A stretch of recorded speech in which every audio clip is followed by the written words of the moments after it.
Every week, over 6,600 people vacation aboard the world's largest cruise ship. And all those people need to eat 3, 4, 8 times a day.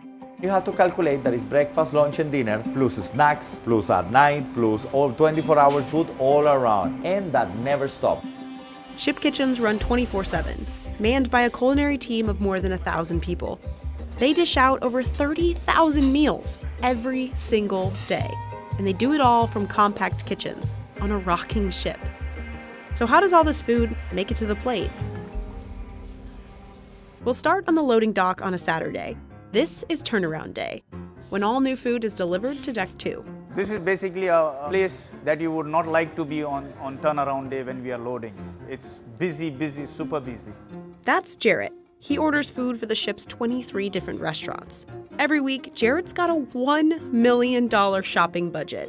All of that is just for 7 days of food. Sometimes Jarrett will tweak his orders based on who's coming aboard.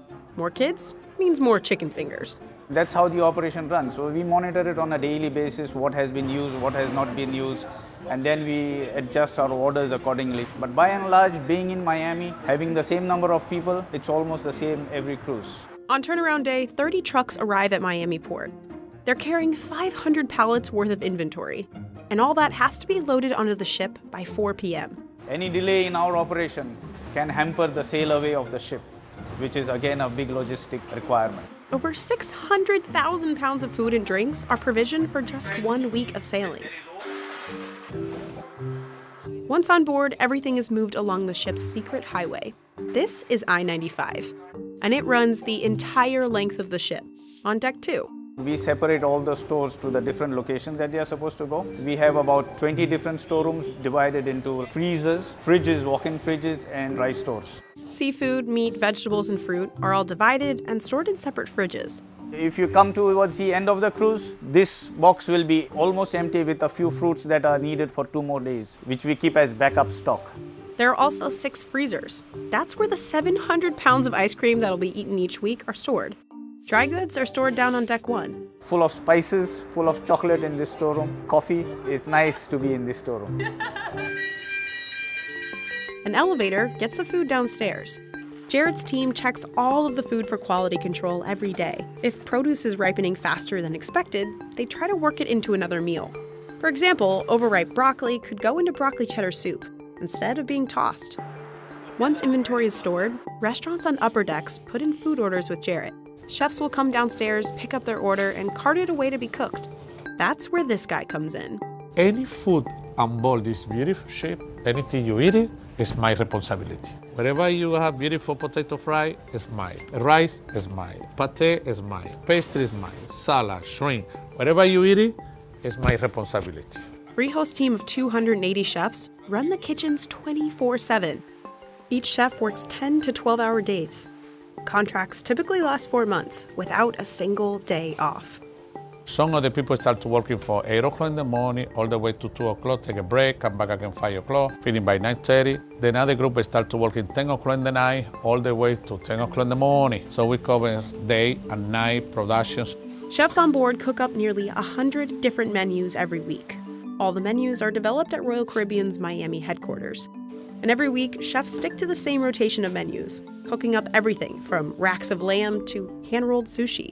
The food has to be diverse to match Symphony of the Sea's international passengers, vacationing at all kinds of price points. We try to please everybody and to make sure that everybody find what you're looking for.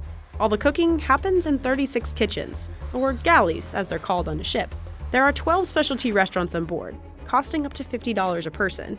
And each of those restaurants has its own small galley. In those tight quarters, chefs crank out the same menu every day. At Jamie's Italian, it's fresh pasta. At Hooked, it's over 2,000 oysters, shucked per cruise. But the largest amount of food is reserved for the main dining room, which spans 3 decks and serves up to 6,000 people a night. Eating here is included in your ticket. Before food heads up to the main galleys, it starts in one of the prep kitchens, off I-95. There's a butcher shop. Butcher, good morning. Yes, sir. These are the gentlemen looking after all the meat cuts. The butcher goes through about 15,000 pounds of beef and 9,700 pounds of chicken each week. There's also a veggie cutting room and a fish thawing box. Lobster is the most popular dish in main dining. The ship goes through about 2,100 pounds of lobster tails every week. Finally, the food heads upstairs to the main galley. The ship's biggest kitchen is broken down by categories: desserts, bread, cold food, and hot food. In dessert, chefs whip up cakes, chocolates, and 100 different types of pastries. Over in the bread bakery, they make 40 different kinds of bread from all over the world, all from scratch. But the real hustle comes just before the dinner rush. 6,000 hungry passengers in the main dining room. Remember Rijo? Before dinner prep starts, he has to approve all the dishes. Good afternoon. How are you, Chef? Good. Rijo tries each dish and gives his critiques. We're gonna put a little bit more Pernod, a little bit more Gale, a little bit more herbs. Very, very good. So this is what aioli. Aioli, we need to put a little bit more for today. Huh? You can see, Chef, how we look. Huh? Take a note, don't forget. That's what we're talking about. Right? Beautiful, beautiful. We don't have any challenge, so we're ready to go.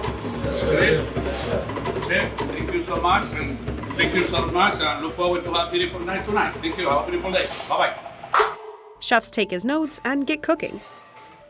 Chefs can see a tally of each dish ordered up on screens. The system also keeps track of how much inventory is used. In the cold room, salads and appetizers like carpaccio come together. In the hot room, chefs dish out soups, sauces, sides, and mains. We have the two kinds of chefs.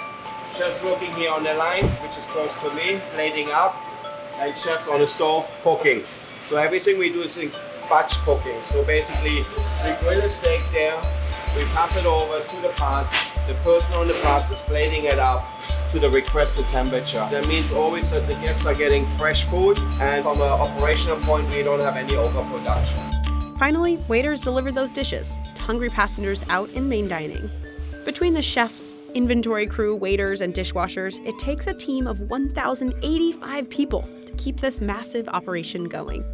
Together, they cook nearly 11 million meals each year, and they're doing it all on a moving ship. The ship is rocking, then all the equipment is built to the ship rocking. Then in whatever moment, maybe the ship move, somebody don't put one brake in one trolley, and you see the trolley flying away. And happen. That's why all the cooks always be the attention with that. But if crew members are doing their job right, passengers won't even know any of it's happening. They'll just get back to eating their 8th meal of the day.